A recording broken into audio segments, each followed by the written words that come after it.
Welcome to the Rocky and Meisty Show presented by Jew Stool. Thank you for joining us, everyone. Let's get right into it.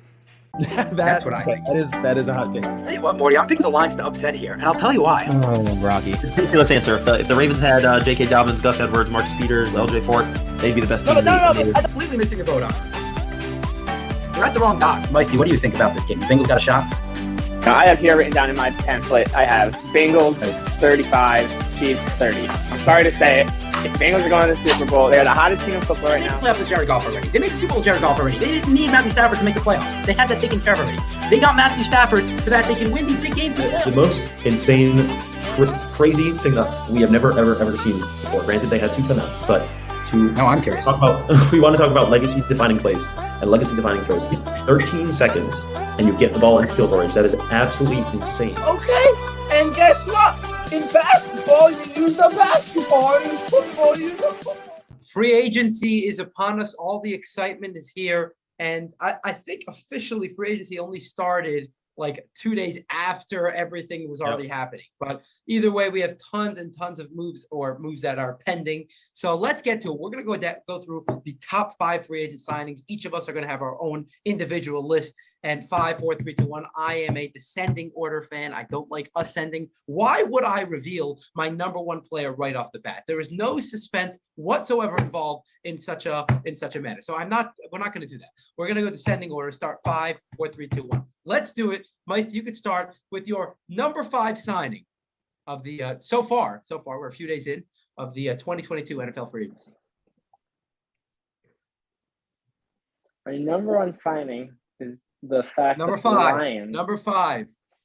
Number five. Number 5. Yeah. Descending. The Lions. Yeah. The Lions. Oh, yeah. The Lions. Can you guys hear me? Yeah, Yep. we hear you. Who'd the Lions get? The Lions. The Lions signed wide receiver DJ Chark Oh, for 1 year, $10 million. That is my 5th. That is number 5. I'll tell you why. Because first of all, he was a number 1-esque receiver, sort of, and now he gets to line up alongside Amon St. Brown with a quarterback that has been to the Super Bowl. This is a guy who's been to the Super Bowl, guys. A Super Bowl losing quarterback. And not that it's going to help the Browns much, but the Lions much, but the Lions, it's an exciting receiver for them. That's number 5.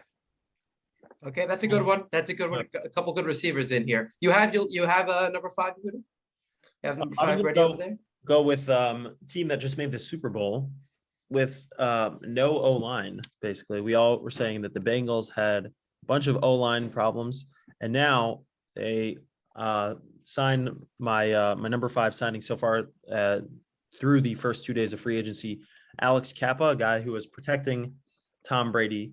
And I guess maybe he didn't want to protect Brady anymore, even after Brady announced that he was coming back. But he signed a 4-year, $35 million, I think $20 million over the first 2 years. This guard Alex Kappa to resign or to sign with the Bengals to give them some O-line help. And him and Marpet and Donovan Smith. These guys are all some solid O-linemen to help Brady, win a Super Bowl and then go deep in the playoffs. But Brady's not going to have him anymore because he's going to be joining Joe Burrow and the Bengals, and I think it was a really solid move for them to shore up a piece that they really need to go even further and win a Super Bowl. So he's my number 5 signing so far in the over the first 2 days. All right, I have that's a good one. I'm going to stick with offensive line also. I was back and forth about 5 and 6. Maybe I'll say my honorable mention after the list. But number 5 is actually the Pittsburgh Steelers signed James Daniels. It's a 3-year, $26.5 million deal. James Daniels is 24 years old. He can play both guard and center. They've really moved him around a lot. Generally, the consensus is better at center. But this man is one of the better interior offensive linemen in the league, and they got him for less than $9 million a year. And we know the Steelers struggles in the run game. They got Najee Harris to improve in that. It didn't help much because at the end of the day, up front, they didn't really do much to help the offensive line. James Daniels is a guy that is a good pass blocker, but an even better run blocker. So he's going to help in the interior. He's going to help in the trenches. And that's something that's one of the biggest Steelers' biggest faults last year was offensive line. They used to have that covered with Big Ben. They used to have guys that can protect him. And even if they couldn't protect him, Big Ben can sort of protect himself, right? Avoid a lot of sacks, extend plays. You don't have Big Ben anymore. You don't have that physical specimen of Big Ben, a man that's a once in a lifetime, once in a generational physical build. So you're going to need to improve your offensive line. And James Daniels is a good start for the Steelers. All right. Meisty, we got number 4. Number 4, the Ravens signed from the Saints, Marcus Williams. I think that it's just adding depth to the back, to the cornerbacks, the safeties, and did I just get an alert that Von Miller is going to the Bills? No, you didn't. Really? Oh my gosh. Oh my Von Miller gosh. to the Bills. This is Really? breaking news. This is live. Breaking live in news the here middle. on the Rocky and Wow. Meisty show. Von Miller to the Bills. What was the deal? Do we have the This details over there? I don't know. 6 years, $120 million. 6 years. Holy crap. What is it? 6 years what? 6 years, 120 million. 120 million. How old is Jeez. Von Miller? Yeah, he's like 30. Oh my Wow, goodness. that's the rest of his career. He's gonna finish his career as the Bills. Wow. How do the Bills I don't have know the what cap it's- space to do that even? I know. I mean, they already invested so. I mean, they have Josh Allen on a rookie contract How for the old? next year, but then after that, forget it. He's Right? 32. He's 32. He's what do they You know what do? the truth is? Listen, the truth is they're going all. They might be, they're pulling an all-in move. They're gonna Oh, try, win sure, it this for year. sure. And if they win it this year, they're gonna maybe try to pull a little bit of the Rams. You're over the cap. You can't really do anything. The next year, listen, you probably have to dump Diggs. You'll have to probably get rid of. You'll sign Josh Allen. Von Miller will be your 2 big signings, and you'll have to get rid of Diggs and anyone else who has money on your thing. Then you'll suck. But you'll be a but Super why Bowl would winning you? team. Why would you sacrifice Von Miller for Stephon Diggs? Stephon Diggs is a much more vital piece of that team in general. I think they're going to lose more like the random linebackers that are like solid contributors, but they view as replaceable. Correct. So I think they'll probably Cornerbacks. What's his name? Yeah. Thaddeus They lost White. Levi Wallace. They Whatever lost his Levi name is. Wallace, who's a Right. Either corner. way, back Goodness to number gracious. 4. Anyway, number 4, yeah. Number 4. Oh, Ravens, I Marcus Rudely Williams. interrupted. Yeah. That was very Williams. exciting. I can't Yeah. even believe that just happened. Me neither. Train of thought out here. But obviously the Ravens struggled that in the safety, and I assume that they'll go after some pass rushers in the draft. They brought in Za'Darius, that'll help, and having great coverage will definitely help the Ravens. That's typical Ravens football right there. Love it from them. Love when they make these moves. They just everyone's like, oh, they need this, they need that. Safety. Boom. That's what we need. Yeah. Exactly what they needed. Everyone thought this, that, cornerback, this guy, lineman this, lineman that. Safety. That's exactly what they needed for the exact right price. Perfect for the Ravens. That's my number 4. So Who's number 4? I think we forgot to mention we're only doing free agent signings that is a guy to a new team and not any trades or a guy re-signing with his team. So just want to make that clear. If anyone is like, oh, what about where's Russell Wilson? Where's Aaron Rodgers re-signing? So it's just guys signing it to a new team. Correct. That is not through a trade. So my number 4 is going to be an interior lineman. So I've been with the less sexy picks, the O lineman, now the D line. Love it. DJ Jones. Yeah, this is where the football is won that people don't really like to talk about. But the big news to the Broncos is Russell Wilson and their big trade. But they also signed DJ Jones. So they traded away Shelby Harris, who's a really solid locker room leader. He went to Seattle. So they signed a big defensive tackle from San Francisco, DJ Jones, 3-year deals, 20 mil guaranteed, up to 30 mil, and something that around what they were paying Shelby Harris, and a guy who's younger, who's been a force with the Niners. So they're doing a really good job building their team. And I think DJ Jones is going to be a really solid run stuffer and, just big guy clog in the middle for them. And they're, already solid defense and now ascending offense. I like it. I like starting up front. That's awesome. So actually, I'm going to go complete opposite. Number 4 for me is Teddy Bridgewater. And I really Oh. like this signing for the Dolphins because they got him for $6.5 million. Now, the Commanders just traded for Carson Wentz. They're going to pay him $28 million next year. Teddy Bridgewater has been just as good, if not better, than Carson Wentz over the last 3 years, and they got him for $6.5 million compared to $28 million. I mean, you do the math. Which one's a better value pick? So I love this for the Dolphins. Give Tua a little competition. I have no problem with that, right? And Teddy Bridgewater is not a big time throw type of guy, but he also doesn't make a lot of mistakes. He's that solid average type of player. He's a game manager, like we call it. He's a game manager, big time Teddy, and I like that. Like quarterbacks' contracts are getting so out of hand. To get a potential starting caliber player, he's been a starter many years in his career for only $6.5 million.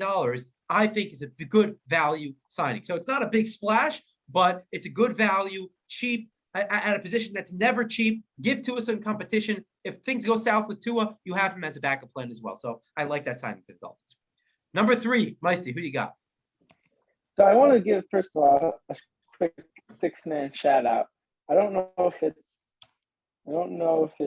through yet, so I don't know for sure. But if Tyrod Taylor does sign with the Giants, I think that is great for him. I think that also, like you said, Tyrod Taylor.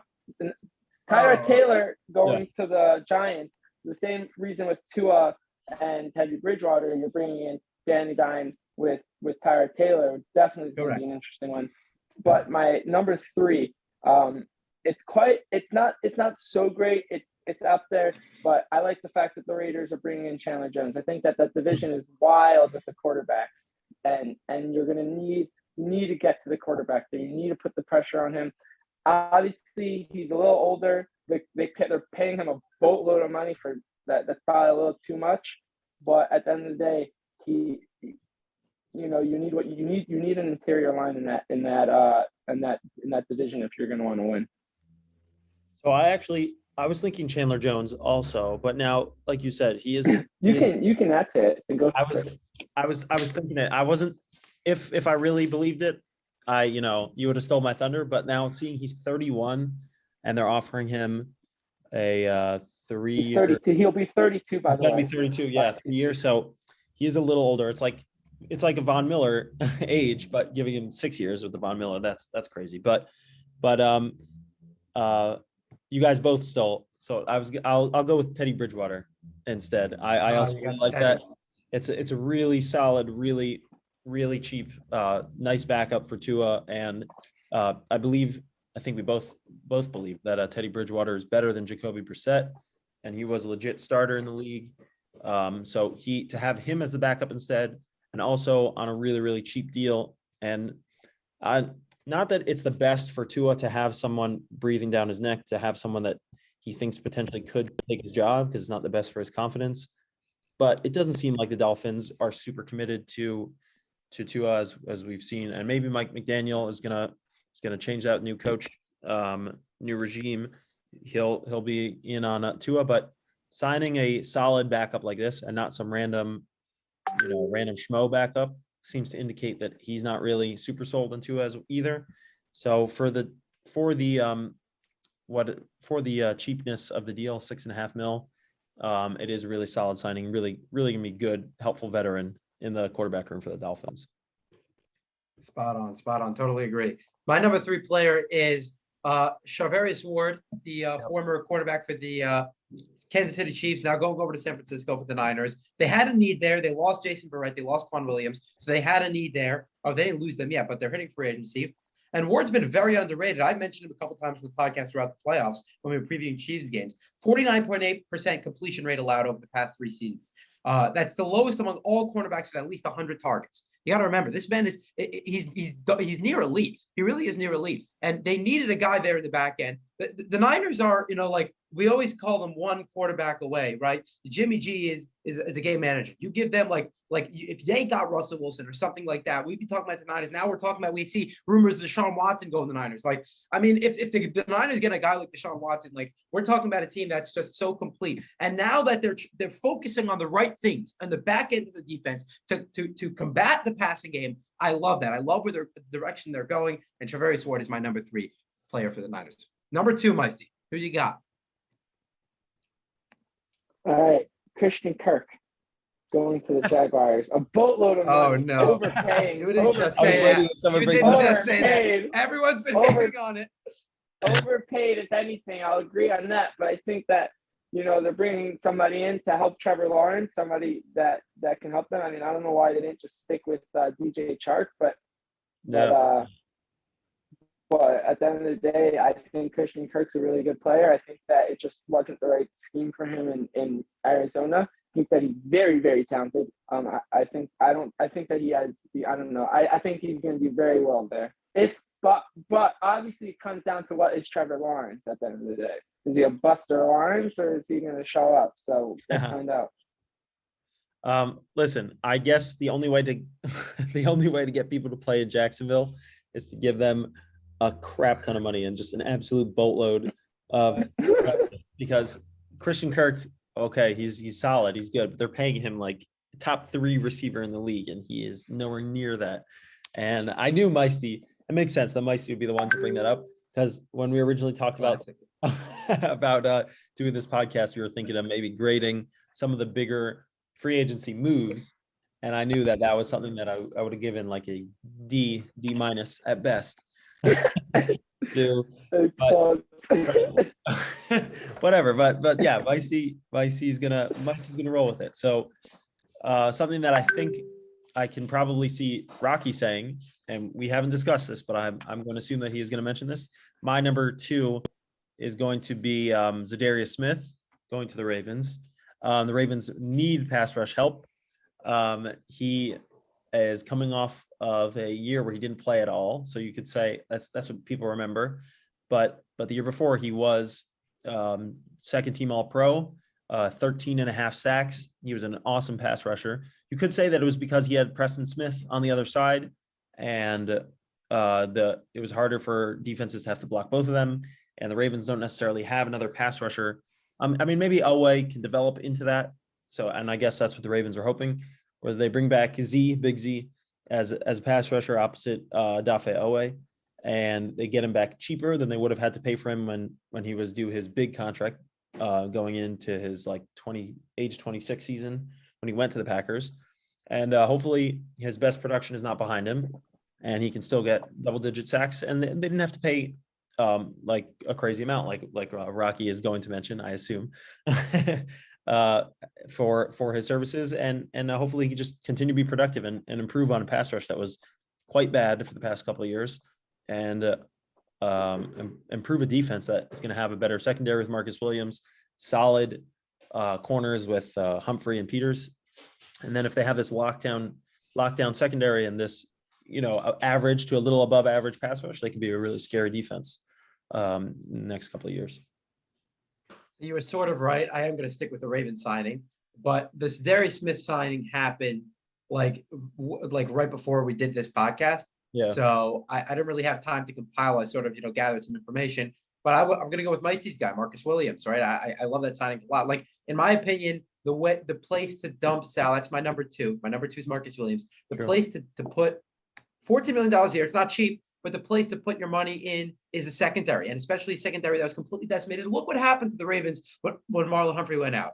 I mean, about as bad as it can go. They didn't win a single game, right? So Deshaun Elliott gets injured. Marcus Peters gets injured before the year. Marlon Humphrey goes out, and that was just the nail in the coffin, and the Ravens lose every single game from there on out. So it's obviously a theme. Burrow and Rodgers and all those guys down the stretch were just shredding that secondary. It's obvious that now, obviously, that was a really bad secondary because you had really the 4 best DBs on the team were out. But either way, you need depth. The point is you need as much depth as you can get, because if 2 or 3 of your top guys go out in secondary, that can cause you to miss the playoffs. That really can. Just that in itself can cause you to miss the playoffs. So you get a guy like Marcus Williams. By the way, he's incredible in the run game and the pass game. And did you know PFF has a WAR metric? And since 2017, he has the highest WAR, one of the highest WARs among safeties since 2017. He's been one of the best safeties in the league over the last 5 years. So this is a guy in the NFL. That's interesting. Yeah. Wins above replacement. Yeah. It's a very interesting stat. But he's been one of the best safeties. He was graded the 7th best safety in the league last year. So he's been one of the best safeties in the league over the last 5 years. This is a great signing for the Ravens, even though they had to put in $14 million a year. It's a long-term signing. It's 5 years, but I love the signing for the Ravens. Here we go, baby. Number 1. And I'm going to give an honorable mention afterwards. I don't know about you guys, but I have a good honorable mention. I have one too. Yeah. Okay. Well, number 1, Meisty. Who you got? No, I think this is simple. Chargers signing J.C. Jackson. Yep. I think that's the obvious number Wait, one. do we all have that? Do we all have that? I did not Yeah, have that's it. the I did not obvious. have that. Okay. Really? Okay.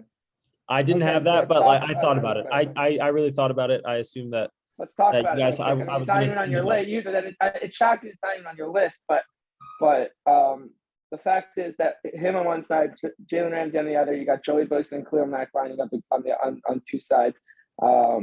I mean, that offense is incredible as is, right? They're going to be scoring. The defense is going to be stopping people.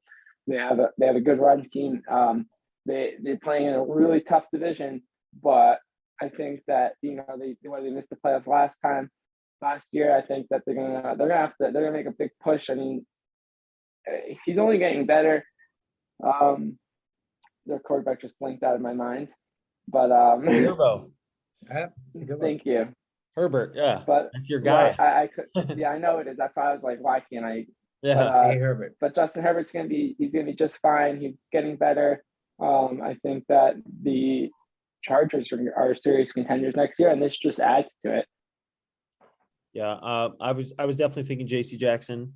He definitely set the cornerback market, but I'm gonna be a little boring. I'm gonna go O-line, and I'm gonna go back to a team that I already discussed, Teddy Bridgewater, but a guy who could potentially protect Teddy Bridgewater, probably two at a start, but potentially Teddy Bridgewater, because they have had so many offensive line issues. Connor Williams, who is so young, he's only 25, and he's already had 4 years of experience. Didn't realize that O-linemen even start at 21 years old. That's pretty crazy. That speaks to how well he's been playing. He's been a starter for the past 2 years, every single game. He was like a rotating guy in the first 2 years of his career, but now he's been really solid according to PFF. They only gave him a 2-year deal, 2 years, 14 mil, 7.5 guaranteed. So a really solid deal for a average to above average, not average, above average O-lineman who's going to help shore up their O-line issues. So it's a little bit of a boring pick, but it's just a really nice signing by the Dolphins and their front office to help protect their quarterbacks. Yeah, that's a good one. I know I left it out of my top 5, but it was very close. Number 1, I agree with Meisty. My number 1 is JC Jackson. I had him right away. I'm like, I love this for the Chargers. I mean, this team is just stacking up. Since entering the league in 2018, the man's got the best passer rating allowed in the league. Okay, he can stick with any guy in man coverage. Pretty much elite receivers. This man can stick with. He's been one of the best cornerbacks in football, and to have a guy that just shut down one side of the field, a team like the Chargers, who was just such a high flying offense last year, and to improve upon that defense in the most important part, like I mentioned with the Ravens, improving on the secondary. That's where you dump your money. That's what the Chargers are doing, dumping their money in the secondary. I love it. JC Jackson, fantastic signing. Meisty said it already. Not much to add, but just a great fit and a great signing for the Chargers. Here's where why I didn't put him number 1 is because it is a really good signing for them, but their issues, and they did sign Khalil Mack, who's a pass rusher, and they have Joey Bosa, an awesome pass rusher, but their issues were their run defense. Their run defense was atrocious. It was worse than the Texans at points. I think they may have finished either 32nd or 31st. They're giving up 170, 180 yards per game, and it is great to sign good secondary help and amazing corner, but I don't know how he really helps their obviously he's going to help their defense, but he's not going to help their core issue that they need with their linebacker help, but it's going to make their defense scary for sure. Yeah, well, I think that it's one thing, like if you have a chance, even if you have good receivers, let's say Devontae Adams pops up and you can get him for 5 years, $82.5 million, which is what they got JC Jackson for. You're getting him, right? That's going to change your entire offense. A guy like JC Jackson is going to change your entire defense, even if it's not necessarily at the time, the places at the most weaknesses, at the weakest spots in the defense. That guy's going to change the entire defense. So if you spend money on him, if you can grab a guy like that, I'm very shocked the Pats didn't resign him. I thought for sure they would. I thought that was a shoo-in, but in fact they didn't. So let's go to the honorable mentions. Do we have all of honorable mentions? I got a good honorable mention to combat Meisty's number 3 guy, I think it was. But Meisty, do you have an honorable mention there for us? Yeah, I'll pull one up. I could pull one up. All right, you better start with the honorable mention. All right, no, you go first. You sound like all right, Meisty. Yeah. Christian Kirk, Russell Gage. The Bucks got him for 3 years, $30 million. I was very close to putting it in my top 5.